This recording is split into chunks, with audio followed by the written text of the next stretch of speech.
Azlan की बीवी दुआ। क्या कह रहे हैं अमिती साहब? इब्राहिम को नूर से रिश्ता खत्म करने की धमकी दी है उसने। क्या हुआ खैरियत? हाँ बेटा, मैं तुमसे बहुत शर्मिंदा हूँ, माफ करना, समझ नहीं आ रहा क्या कहूँ तुमसे। मुझे अपनी रकम 1 महीने के अंदर चाहिए। आपके फोन का वेट करूंगा।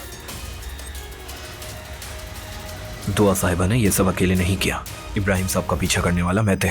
सिर्फ वही नहीं, एलिफ साहिबा भी इसमें शामिल है। आप एक बहुत समझदार और ज़हीन खातून है। दुआ अपनी बिसात से ज्यादा हिम्मत कर रही है। मैंने मदद की है उसकी। आप भी इस जुर्म में शरीके जुर्म है। मैं बस इतना चाहती हूँ कि 2 मोहब्बत करने वाले मिल जाए। आजकल सच्ची मोहब्बत का मिलना बहुत मुश्किल हो गया है। क्या आप हमारी बात कर रही हैं? कैसी हो मेरी प्यारी बच्ची? अल्हम्दुलिल्लाह ठीक हूँ, आप कैसी हैं? तो ठीक है, फिर चाय वगैरह पीने के बाद हम लोग निकलते हैं यहाँ से। क्या कहती हो बेटा? तुम्हें ज्यादा बातचीत करना पसंद नहीं है? लगता है इब्राहिम ने कुछ नहीं बताया। उसने यहाँ तक कह दिया था कि मैं बाबा से बात करता हूँ। अब क्या करें? सोच रही हूँ दोबारा जाकर बात करूँ उससे।